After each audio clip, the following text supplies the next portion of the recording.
On est en 2015 ou en 2016 au moment des faits. Donc je recherche un job et je commence un petit peu à désespérer. J'ai dû envoyer une cinquantaine, soixantaine, voire plus de CV. Et à chaque fois, j'ai un retour qui est défavorable. Oui, votre profil est intéressant, mais malheureusement, nous ne recherchons pas, etc. Nous gardons votre CV dans notre base de données au cas où nous avons besoin de vous, blablabla, blablabli. Bref, il n'y a jamais de retour après ça. Et donc, je perds un petit peu espoir et je me dis, est-ce que les métiers ou le métier que je recherche est surqualifié par rapport aux compétences qui sont les miennes? Et dans ce cas-là, est-ce qu'il faut que je revoie à la baisse, voilà, toute ma démarche pour trouver un job? C'est ce que je fais dans un deuxième temps. Donc, je vais chercher des opportunités qui ne demandent pas le niveau de qualification que j'ai. Et là, je suis assez surpris. J'ai comme retour à quelques reprises, monsieur, par rapport au niveau que vous avez, bah, je pense que vous n'êtes pas au bon endroit. Je me dis, mince, ok. Bah, je vais repartir dans mon univers. Moi, je suis de formation web designer, donc je travaille dans tout ce qui a trait à la communication, au web, au design, etc. Et je finis par avoir une réponse positive.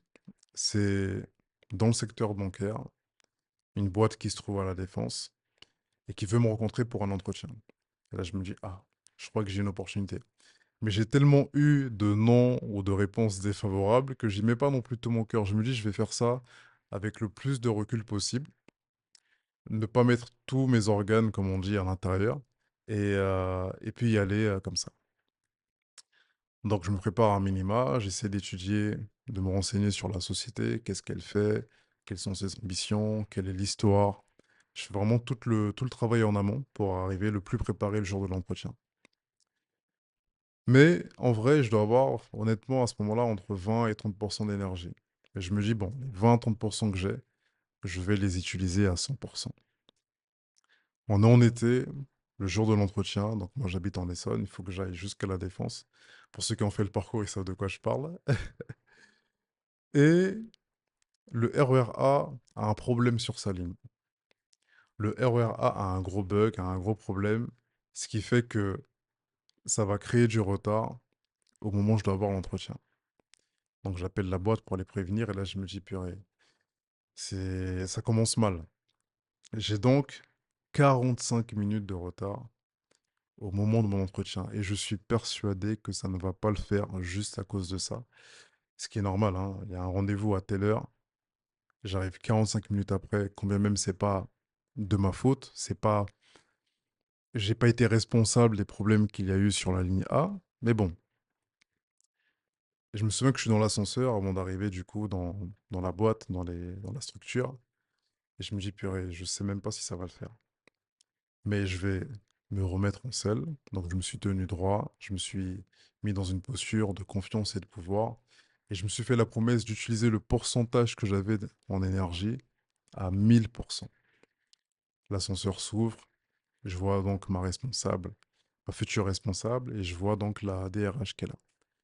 Sourire plein, je tends la main, bonjour, bonjour, etc. Et l'entretien se passe c'était de la meilleure manière possible. L'entretien s'est très bien passé, on a bien échangé, on a rigolé pendant l'entretien, il y avait un très bon feeling, tout s'est passé de la meilleure des manières. Je finis l'entretien, je rentre dans l'ascenseur, mon niveau d'énergie il baisse direct. Et c'est le lendemain ou le surlendemain, je reçois un coup de fil. Oui, bonjour, monsieur Tassoua. Je vous appelle suite à notre entretien et on aimerait vous faire la proposition pour l'offre d'emploi. Et là, je me dis, dans ma tête, hein, je ne le dis pas oralement, j'ai c'est une blague. Ils ont retenu mon profil, super. Et donc, est-ce que vous êtes OK pour passer la semaine prochaine, lundi, pour pouvoir signer tous les papiers qu'il y a à signer et puis commencer dès que possible? Je dis absolument, sans problème. Je raccroche et là, je me dis, mais qu'est-ce qui a fait que parmi tous les candidats qu'ils ont rencontrés, c'est mon profil qu'ils aient retenu? Je viens dans la boîte, les semaines passent, les mois passent, 1 ou 2 mois passent et je finis par, poser la question à ma responsable avec qui j'avais un bon feeling. Je lui dis: «Mais j'ai une petite question à te poser. Lorsqu'on a passé les entretiens, lorsque vous avez passé vos entretiens, pourquoi mon profil a retenu votre attention?» Et là, elle me dit: «Écoute Yann, on a effectivement rencontré plusieurs profils, des gens qui avaient des compétences similaires aux tiennes, parfois meilleures aux tiennes, d'autres moins bonnes que les tiennes. Et ce qui a fait que on s'est dit c'est la bonne personne, c'est la manière dont tu t'exprimais aussi, au-delà du fait que ton profil correspondait à ce qu'on recherchait.» Et là, je lui réponds juste ça, la manière dont je m'exprimais. Il me dit non, c'est pas juste ça. Le fait que tu t'exprimes bien, ça garantit une chose. Demain, si on a une réunion d'affaires, on a une opportunité professionnelle, on sait qu'on peut compter sur quelqu'un comme toi. La deuxième chose, tu représentes aussi l'image de l'entreprise. Tu es comme un ambassadeur de notre boîte. Le fait que tu t'exprimes bien, ça vient conforter aussi que l'entreprise est bonne, véhicule de bonnes valeurs, etc., etc. Et je me dis, ok, d'accord, je comprends mieux. Et c'est là que je me rends compte que la prise de parole, l'éloquence, c'est pas un don, mais c'est une compétence à acquérir. Parce qu'elle ouvre des portes, elle permet de multiplier les opportunités professionnelles, et bien plus encore, et amène petit à petit à occuper des postes de responsabilité ou être dans une forme de...